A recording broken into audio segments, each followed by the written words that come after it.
¿Alguna vez te has preguntado quién realmente va al cielo? La respuesta podría sorprenderte.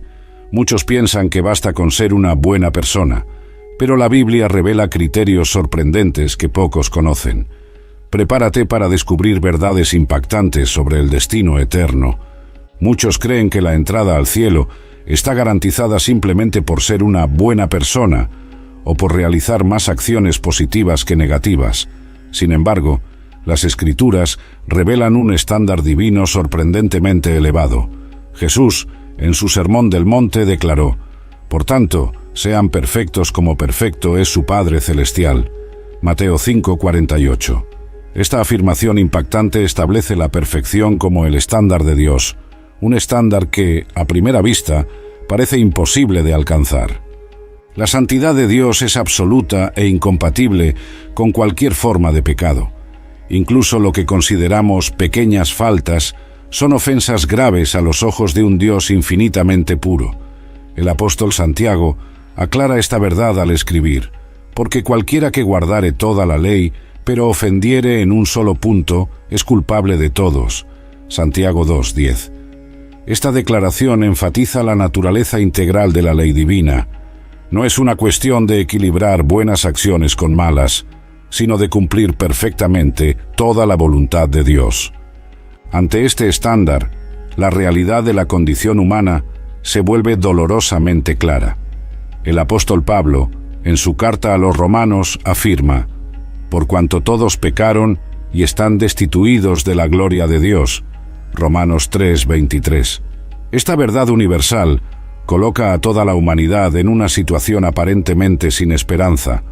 Si la perfección es el requisito para entrar en el cielo, ¿cómo podría alguien alcanzarlo? Esta realidad desafiante nos lleva a una conclusión inevitable. Si dependiera únicamente de nuestros propios esfuerzos y méritos, nadie jamás entraría en el cielo.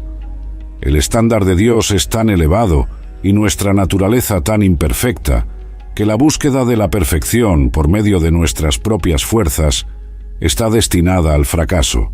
Sin embargo, esta constatación, aunque inicialmente desalentadora, prepara el terreno para la revelación de la extraordinaria gracia de Dios y su plan de redención a través de Jesucristo.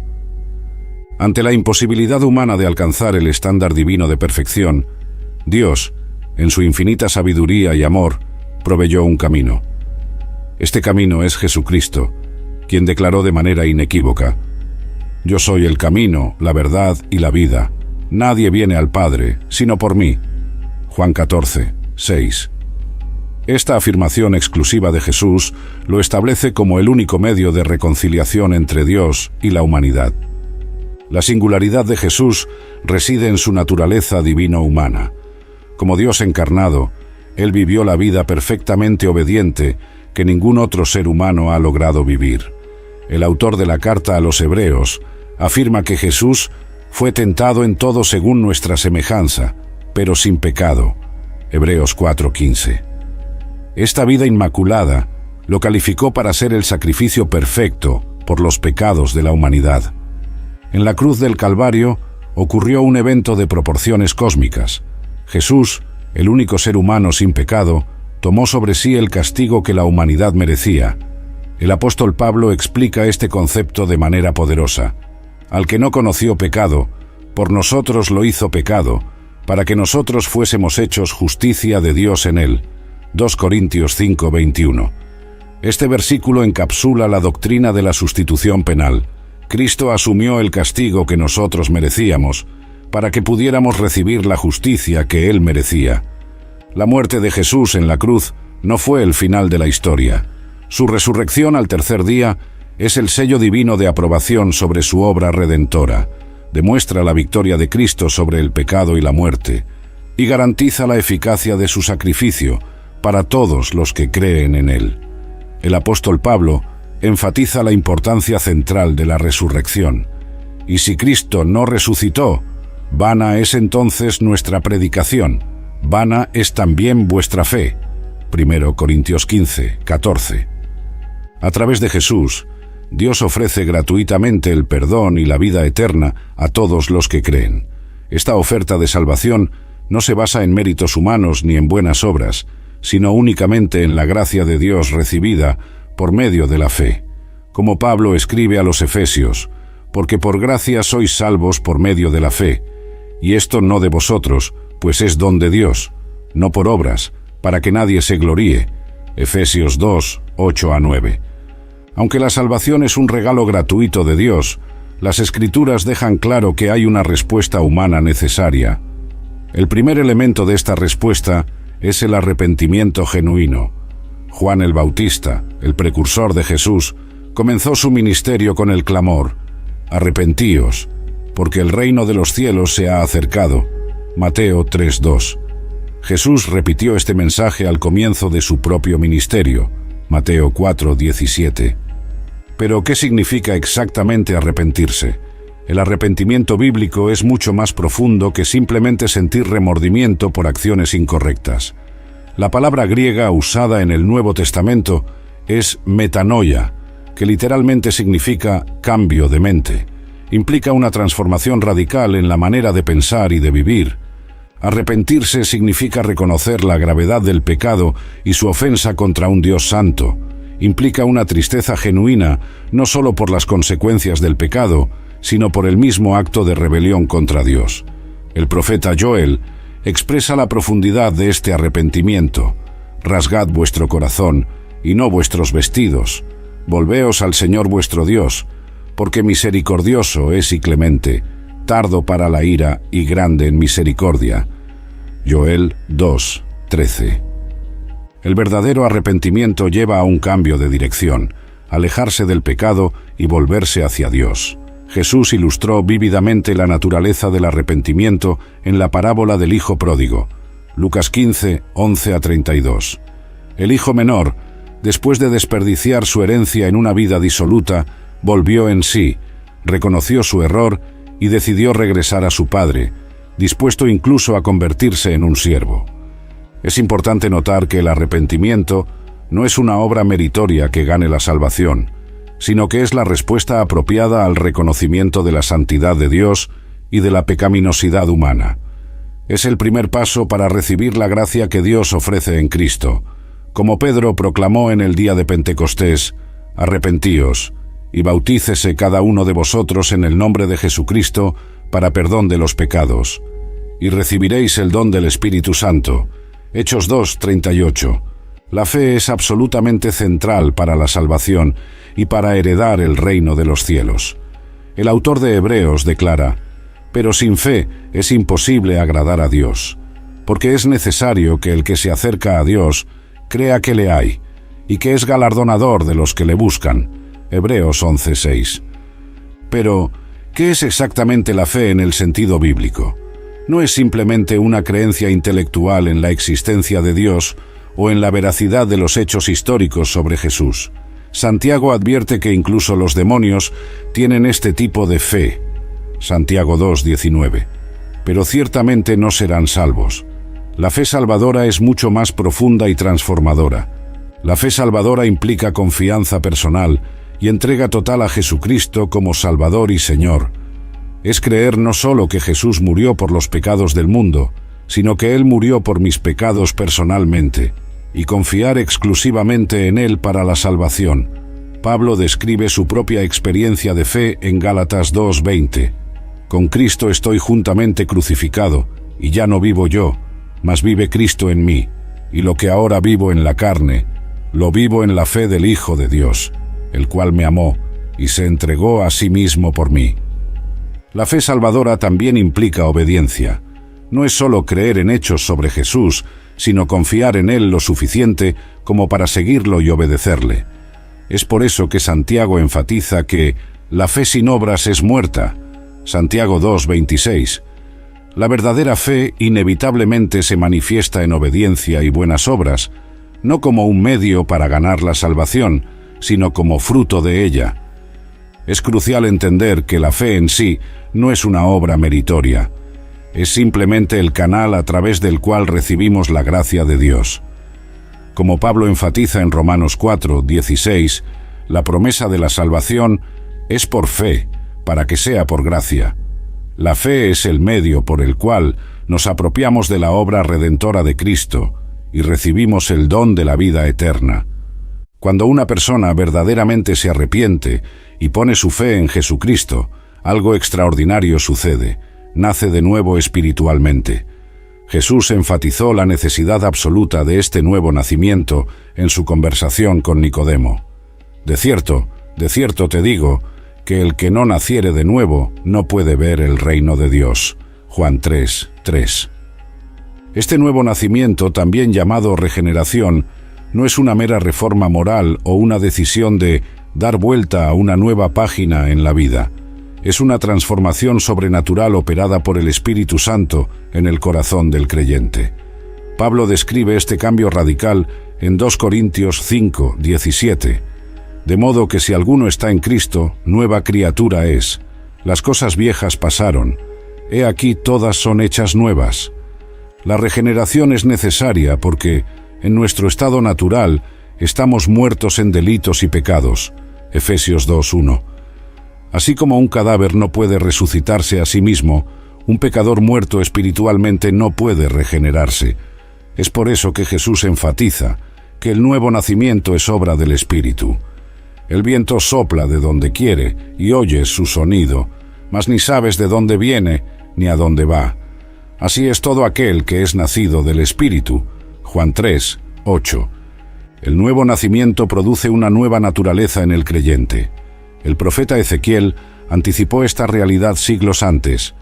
Os daré corazón nuevo, y pondré espíritu nuevo dentro de vosotros, y quitaré de vuestra carne el corazón de piedra, y os daré un corazón de carne, y pondré dentro de vosotros mi espíritu, y haré que andéis en mis estatutos, y guardéis mis preceptos, y los pongáis por obra. Ezequiel 36, 26-27. Esta nueva naturaleza se manifiesta en nuevos deseos y nuevas capacidades. El creyente regenerado comienza a amar lo que Dios ama y a odiar lo que Dios odia. Encuentra placer en la ley de Dios y desea agradar al Señor. Esto no significa que el creyente se vuelva instantáneamente perfecto. La naturaleza pecaminosa aún está presente y la lucha contra el pecado continúa, pero hay una nueva dirección y un nuevo poder en su vida. El papel del Espíritu Santo es fundamental en la vida de aquellos que heredarán el reino de los cielos. Él no es una fuerza impersonal, sino la tercera persona de la Trinidad, activa en la vida de los creyentes de múltiples maneras cruciales. En primer lugar, es el Espíritu Santo quien efectúa el nuevo nacimiento. Jesús dejó esto claro en su conversación con Nicodemo. El que no naciere de agua y del Espíritu no puede entrar en el reino de Dios. Juan 3:5. Es el Espíritu quien da vida espiritual a los que estaban muertos en pecados. Después de la regeneración, el Espíritu Santo habita permanentemente en el creyente. Pablo afirma en 1 Corintios 6:19, «¿O ignoráis que vuestro cuerpo es templo del Espíritu Santo, el cual está en vosotros, el cual tenéis de Dios?» Esta habitación interior del Espíritu es una marca distintiva de aquellos que heredarán el reino. El Espíritu Santo también actúa como un sello, garantizando la salvación del creyente. Pablo escribe en Efesios 1:13-14, «Habiendo creído en Él, fuisteis sellados con el Espíritu Santo de la promesa, que es las arras de nuestra herencia, hasta la redención de la posesión adquirida». Este sello divino asegura que todos los verdaderos creyentes perseverarán hasta el fin. Además, el Espíritu Santo opera la santificación progresiva en la vida del creyente. Él produce el fruto del Espíritu: amor, gozo, paz, paciencia, benignidad, bondad, fe, mansedumbre, templanza. Gálatas 5, 22-23. Estas cualidades caracterizan cada vez más la vida de aquellos que heredarán el reino de los cielos. El Espíritu también capacita a los creyentes para el servicio, concediendo dones espirituales. Pablo discute extensamente estos dones en 1 Corintios 12-14, enfatizando que son dados para provecho. 1 Corintios 12:7. Aquellos que heredarán el reino no están llamados a una vida de pasividad espiritual, sino a un servicio activo equipado por el Espíritu.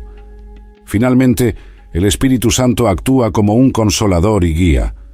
Jesús prometió a los discípulos: «Mas el Consolador, el Espíritu Santo, a quien el Padre enviará en mi nombre, Él os enseñará todas las cosas, y os recordará todo lo que yo os he dicho». Juan 14, 26. Los herederos del reino tienen el privilegio de ser guiados continuamente por el Espíritu de Dios. Aquellos que heredarán el reino de los cielos no permanecen estáticos después de su conversión. Hay una transformación progresiva de carácter que ocurre a lo largo de su vida cristiana, un proceso comúnmente llamado santificación. Pablo describe este proceso en 2 Corintios 3, 18. Por tanto, nosotros todos, mirando a cara descubierta como en un espejo la gloria del Señor, somos transformados de gloria en la misma imagen, como por el Espíritu del Señor. Esta transformación es un proceso continuo de conformidad a la imagen de Cristo. La santificación involucra tanto la acción divina como la cooperación humana. Dios es el agente primario del cambio, como Pablo afirma en Filipenses 2, 13, porque Dios es el que en vosotros produce así el querer como el hacer, por su buena voluntad. Sin embargo, los creyentes son llamados a participar activamente en este proceso, como vemos en el versículo anterior. Ocupaos en vuestra salvación con temor y temblor. Filipenses 2:12. Esta transformación de carácter se manifiesta de varias maneras. Hay un crecimiento en el amor a Dios y al prójimo, que Jesús identificó como los 2 mandamientos más grandes. Mateo 22, 36 a 40. Hay un aumento en la obediencia a la voluntad de Dios, no por obligación legalista, sino por amor y gratitud. Como dijo Jesús: «Si me amáis, guardad mis mandamientos». Juan 14, 15. Además, hay un desarrollo de las virtudes cristianas. Pedro anima a los creyentes: «Por esto mismo poned toda diligencia en añadir a vuestra fe virtud, a la virtud conocimiento, al conocimiento dominio propio, al dominio propio paciencia, a la paciencia piedad, a la piedad afecto fraternal y al afecto fraternal amor».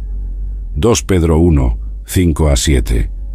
Esta transformación de carácter no significa perfección en esta vida. Los creyentes aún luchan contra el pecado y a veces fallan. Sin embargo, la dirección general de sus vidas es de crecimiento en santidad. Como escribe Juan: «Sabemos que cuando Él se manifieste, seremos semejantes a Él, porque le veremos tal como Él es. Y todo aquel que tiene esta esperanza en Él, se purifica a sí mismo, así como Él es puro». 1 Juan 3, 2 a 3. No basta con comenzar bien el camino cristiano, es necesario perseverar hasta el fin. Jesús enfatizó esto cuando dijo: «Mas el que persevere hasta el fin, éste será salvo». Mateo 24, 13.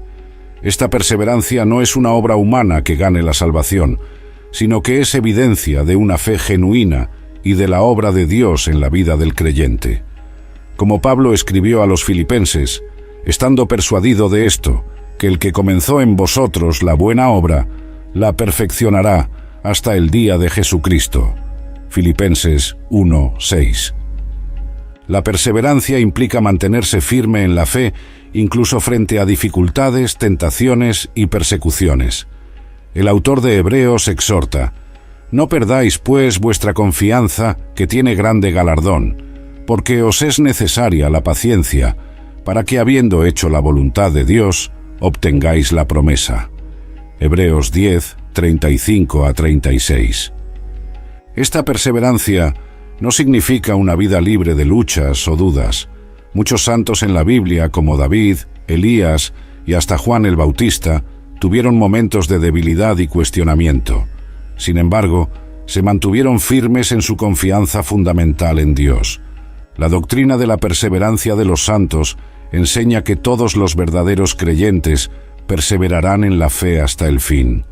Esto no niega la posibilidad de caídas temporales o incluso periodos de rebelión, pero afirma que Dios preservará a sus elegidos y los llevará de regreso al arrepentimiento. Jesús aseguró esto cuando dijo: «Todo lo que el Padre me da, vendrá a mí, y al que a mí viene no le echo fuera, porque he descendido del cielo, no para hacer mi voluntad, sino la voluntad del que me envió. Y esta es la voluntad del que me envió, que de todo lo que me diere no pierda yo nada, sino que lo resucite en el día postrero. Juan 6, 37-39. Así, la perseverancia en la fe es tanto una responsabilidad del creyente como una promesa de Dios. Aquellos que verdaderamente heredarán el reino de los cielos demostrarán esta perseverancia a lo largo de sus vidas. El apóstol Santiago aborda esta cuestión de manera directa en su epístola. Así también la fe, si no tiene obras, es muerta en sí misma. Santiago 2:17.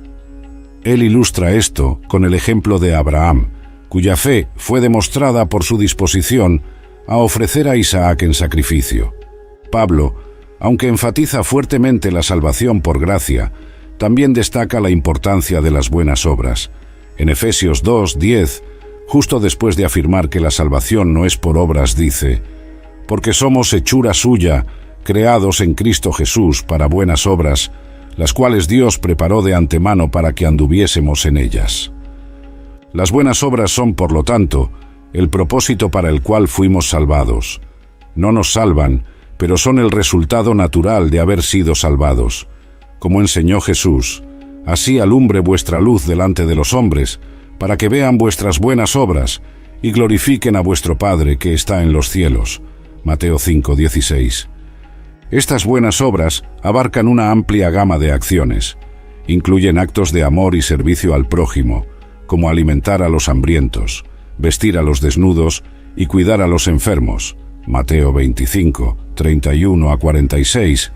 También involucran la proclamación del Evangelio, como Pablo exhorta en 2 Timoteo 4, 2, que prediques la palabra, que instes a tiempo y fuera de tiempo, redarguye, reprende, exhorta con toda paciencia y doctrina.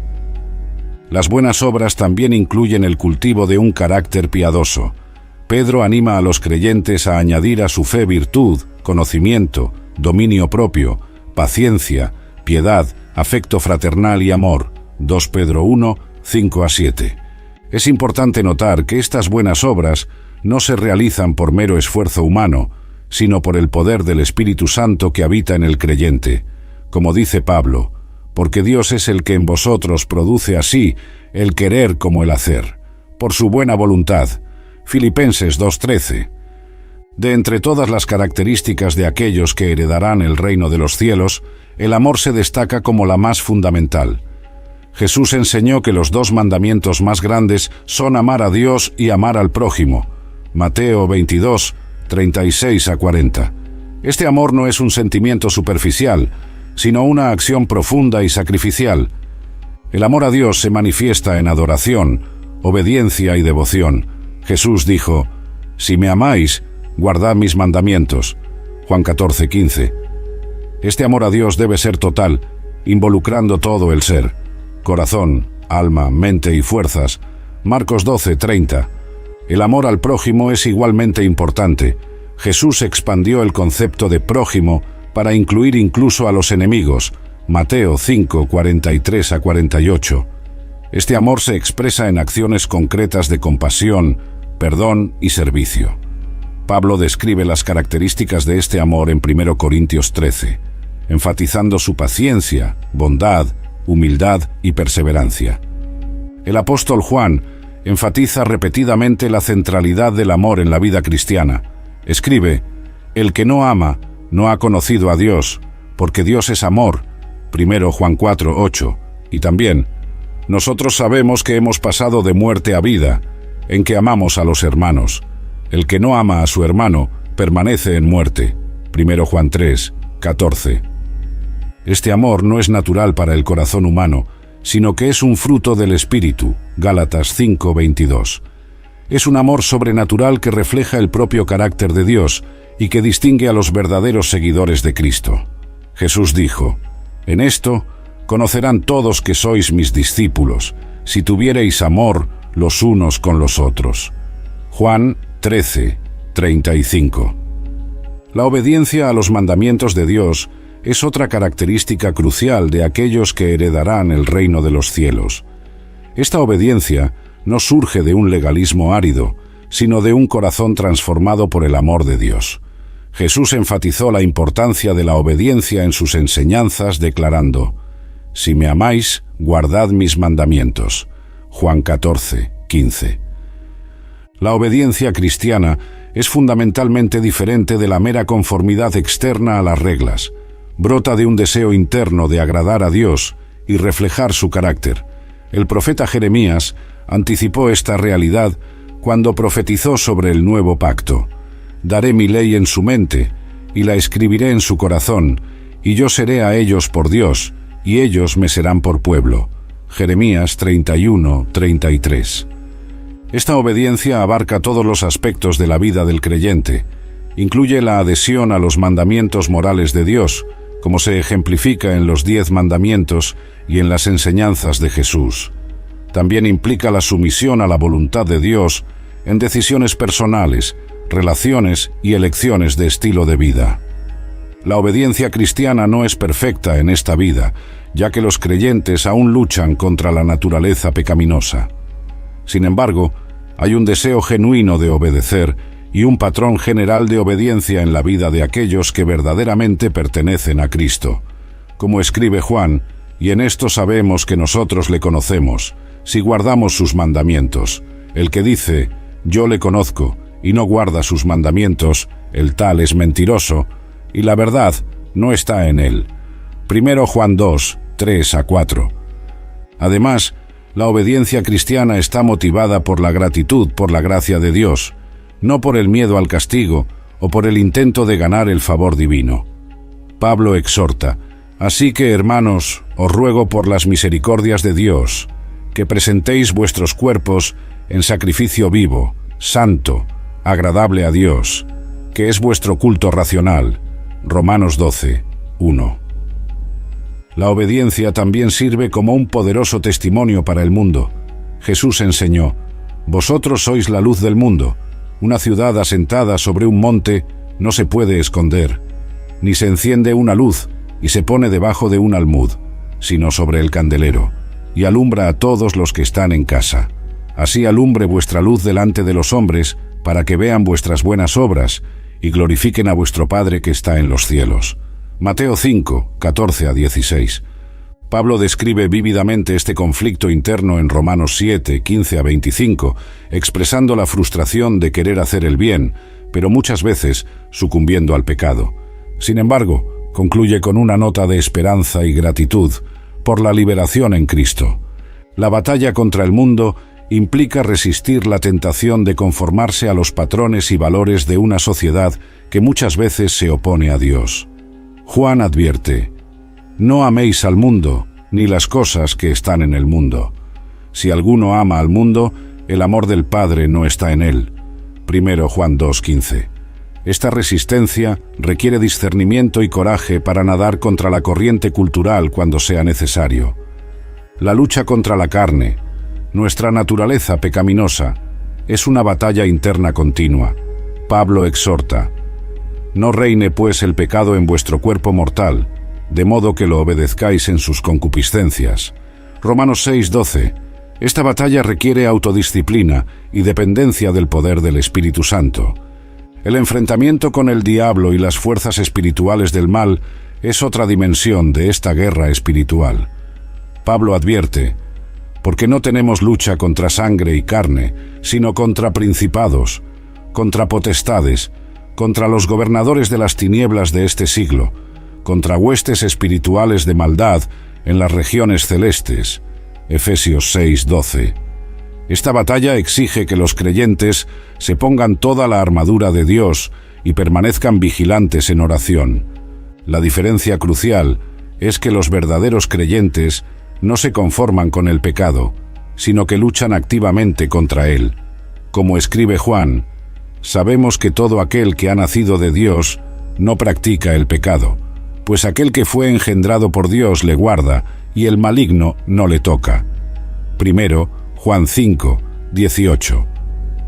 Esta batalla espiritual, aunque desafiante, no se lucha en vano. Los creyentes tienen la garantía de la victoria final en Cristo. Como declara triunfalmente Pablo, «Mas gracias sean dadas a Dios, que nos da la victoria por medio de nuestro Señor Jesucristo». 1 Corintios 15, 57. Aquellos que heredarán el reino de los cielos se caracterizan por una administración fiel y sabia de los recursos que Dios les ha confiado. Esto incluye tiempo, talentos, dinero y posesiones. Jesús habló extensamente sobre este tema, ilustrando su importancia a través de varias parábolas, como la de los talentos, Mateo 25, 14 a 30, y la del mayordomo infiel, Lucas 16, 1 a 13. La mayordomía cristiana se basa en el entendimiento de que todo lo que tenemos pertenece finalmente a Dios. Como reconoció David, «¿Quién soy yo y quién es mi pueblo para que pudiésemos ofrecer voluntariamente cosas semejantes? Pues todo es tuyo, y de lo recibido de tu mano te damos». Primera Crónicas 29, 14. Esta perspectiva lleva a una actitud de gratitud y responsabilidad en el uso de los recursos. Jesús enseñó, «Porque a todo aquel a quien se le haya dado mucho, mucho se le demandará, y al que mucho se le haya confiado, más se le pedirá». Lucas 12, 48. Los creyentes están llamados a usar sus recursos no solo para su propio beneficio, sino para el avance del reino de Dios y el bien de los demás. La mayordomía financiera es un aspecto importante de este principio. La Biblia enseña sobre la importancia de dar generosamente y con alegría para la obra de Dios. Pablo escribe, «Pero esto digo, el que siembra escasamente, también segará escasamente, y el que siembra generosamente, generosamente también segará. Cada uno dé como propuso en su corazón, no con tristeza, ni por necesidad, porque Dios ama al dador alegre». 2 Corintios 9, 6 a 7. La administración sabia del tiempo también es crucial. Pablo exhorta, «Mirad, pues, con diligencia cómo andéis, no como necios, sino como sabios, aprovechando bien el tiempo, porque los días son malos». Efesios 5, 15 a 16. Esto implica priorizar actividades que tienen valor eterno y usar el tiempo de manera que honre a Dios. Los talentos y habilidades son otro recurso que debe ser administrado fielmente. Pedro anima, «Cada uno según el don que ha recibido, ministrelo a los otros como buenos administradores de la multiforme gracia de Dios». 1 Pedro 4, 10. Esto involucra descubrir, desarrollar y usar los dones que Dios nos ha dado para su gloria y para el beneficio de los demás. La mayordomía también se extiende al cuidado de la creación de Dios. Desde el principio, el ser humano fue encargado de cuidar la tierra, Génesis 2, 15. Esto implica una responsabilidad de ser buenos administradores del medio ambiente y de los recursos naturales. Aquellos que heredarán el reino de los cielos demostrarán una actitud de mayordomía fiel en todas las áreas de la vida, reconociendo que son administradores, no propietarios, de los recursos que Dios les ha confiado. Desde el inicio de la Iglesia, vemos la importancia de la comunión. Hechos 2, 42 nos dice que los primeros cristianos perseveraban en la doctrina de los apóstoles, en la comunión unos con otros, en el partimiento del pan y en las oraciones. Esta comunión no era superficial, sino profunda y transformadora. La comunión cristiana implica compartir la vida unos con otros. Esto incluye compartir alegrías y tristezas, éxitos y fracasos. Como Pablo instruye en Romanos 12, 15, «Gozaos con los que se gozan, llorad con los que lloran». Además, la comunión implica cuidar de las necesidades unos de otros. La Iglesia primitiva practicaba esto de manera radical, como vemos en Hechos 4, 32 a 35, donde los creyentes compartían sus bienes para que nadie pasara necesidad. La comunión también incluye el estímulo mutuo en la fe. El autor de Hebreos exhorta, «Y considerémonos unos a otros para estimularnos al amor y a las buenas obras, no dejando de congregarnos, como algunos tienen por costumbre, sino exhortándonos, y tanto más, cuanto veis que aquel día se acerca». Hebreos 10, 24 a 25. La unidad entre los creyentes es otro aspecto crucial de esta comunión. Jesús oró fervientemente por la unidad de sus seguidores en Juan 17, indicando su importancia central para el testimonio cristiano. Pablo también enfatiza repetidamente la importancia de la unidad, exhortando a los creyentes a que estén perfectamente unidos en una misma mente y un mismo parecer. 1 Corintios 1:10. Esta unidad no significa uniformidad en todas las cuestiones, sino una armonía fundamental basada en el amor mutuo y en la verdad del Evangelio. Como escribe Pablo, solícitos en guardar la unidad del Espíritu en el vínculo de la paz. Efesios 4:3. La comunión se expresa de manera especial en la celebración de la Cena del Señor. Pablo enfatiza la naturaleza comunitaria de este acto en 1 Corintios 10, 16-17. La copa de bendición que bendecimos no es la comunión de la sangre de Cristo. El pan que partimos no es la comunión del cuerpo de Cristo. Siendo uno solo el pan, nosotros, con ser muchos, somos un cuerpo, pues todos participamos de aquel mismo pan. Es importante notar que la comunión cristiana no es solo horizontal, entre creyentes, sino también vertical, con Dios. Como escribe Juan, nuestra comunión verdaderamente es con el Padre y con su Hijo Jesucristo. 1 Juan 1:3. Esta comunión con Dios es la base y el modelo para nuestra comunión unos con otros. Antes de ascender a los cielos, Jesús ordenó a sus discípulos: por tanto, id y haced discípulos a todas las naciones, bautizándolos en el nombre del Padre, y del Hijo, y del Espíritu Santo, enseñándoles que guarden todas las cosas que os he mandado. Y he aquí, yo estoy con vosotros todos los días, hasta el fin del mundo. Mateo 28, 19-20. Este mandamiento no fue dado solo a los apóstoles, sino a todos los seguidores de Cristo a lo largo de las generaciones. Involucra varios aspectos cruciales de la misión cristiana. 1. Evangelización. Compartir las buenas nuevas de Jesucristo con aquellos que aún no han creído. Pablo expresa la urgencia de esta tarea en Romanos 10, 14-15. ¿Cómo pues invocarán a aquel en el cual no han creído? ¿Y cómo creerán en aquel de quien no han oído? ¿Y cómo oirán sin haber quien les predique? ¿Y cómo predicarán si no fueren enviados? 2. Discipulado. No solo llevar a las personas a la fe inicial en Cristo, sino ayudarlas a crecer y madurar en esa fe. Esto involucra enseñanza, mentoría y ejemplo personal. 3. Bautismo. Como una señal visible del nuevo pacto y de la identificación con Cristo y su Iglesia. 4. Enseñanza. Instruir a los nuevos creyentes en todo lo que Jesús enseñó, ayudándoles a aplicar las verdades bíblicas en su vida diaria. 5. Alcance global. La misión no se limita a una área geográfica, sino que abarca todas las naciones. Esto puede involucrar apoyo a misiones transculturales o participación personal en esfuerzos misioneros. El compromiso con la Gran Comisión es impulsado por el amor a Dios y al prójimo, y por la comprensión de la realidad eterna en juego. Como Pablo expresa en 2 Corintios 5, 14-15. Porque el amor de Cristo nos constriñe, pensando esto, que si uno murió por todos, luego todos murieron, y por todos murió, para que los que viven ya no vivan para sí, sino para aquel que murió y resucitó por ellos. Los herederos del reino no guardan su fe para sí mismos, sino que buscan activamente compartirla con otros, sea por medio de palabras o acciones. Entienden que han sido bendecidos para ser una bendición, como Dios prometió a Abraham: bendeciré a los que te bendijeren, y a los que te maldijeren maldeciré, y serán benditas en ti todas las familias de la tierra. Génesis 12, 3. Este compromiso con la misión no es opcional para los seguidores de Cristo, sino una parte integral de su identidad y llamado. Como dijo Jesús: vosotros sois la sal de la tierra, vosotros sois la luz del mundo.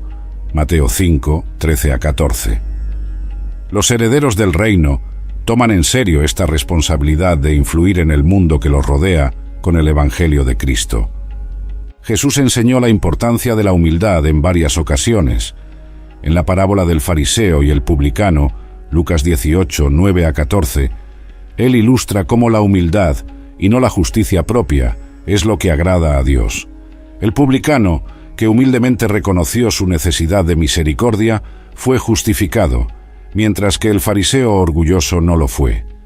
La humildad cristiana comienza con el reconocimiento de que todo lo que tenemos y somos proviene de Dios. Como pregunta retóricamente Pablo, «Porque ¿quién te distingue? ¿O qué tienes que no hayas recibido? Y si lo recibiste, ¿por qué te glorías como si no lo hubieras recibido?» 1 Corintios 4, 7. Esta humildad se manifiesta en una actitud de gratitud por la gracia de Dios. Los herederos del reino no se jactan de sus logros espirituales o de su justicia, sino que reconocen que son salvos únicamente por gracia, mediante la fe en Cristo. Como declara Pablo, «Porque por gracia sois salvos por medio de la fe. Y esto no de vosotros, pues es don de Dios, no por obras, para que nadie se gloríe».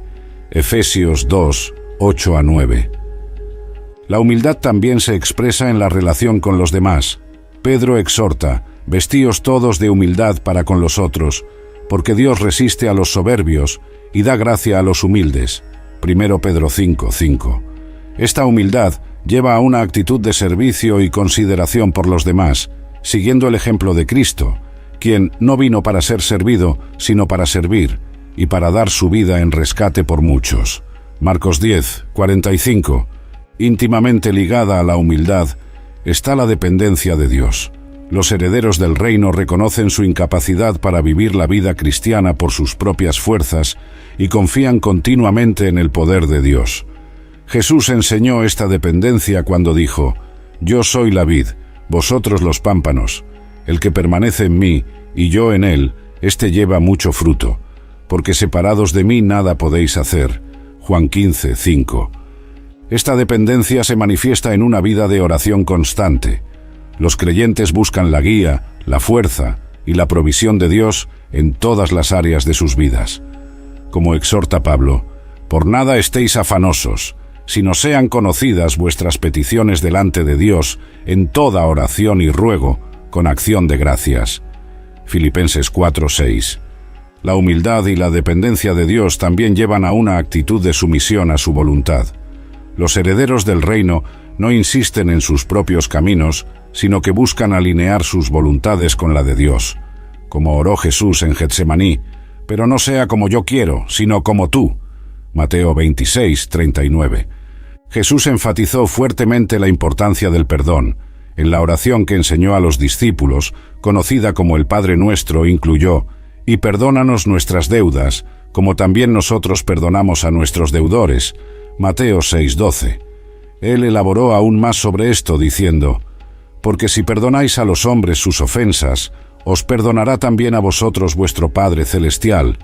Mas si no perdonáis a los hombres sus ofensas, tampoco vuestro Padre os perdonará vuestras ofensas».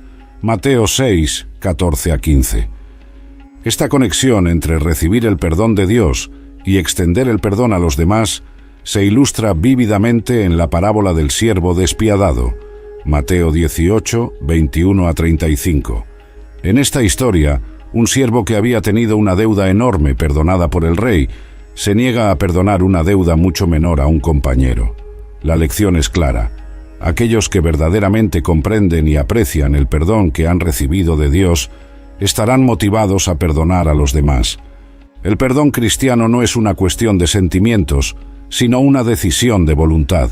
Implica renunciar al derecho de represalia o resentimiento y tratar al ofensor con amor, incluso cuando es difícil.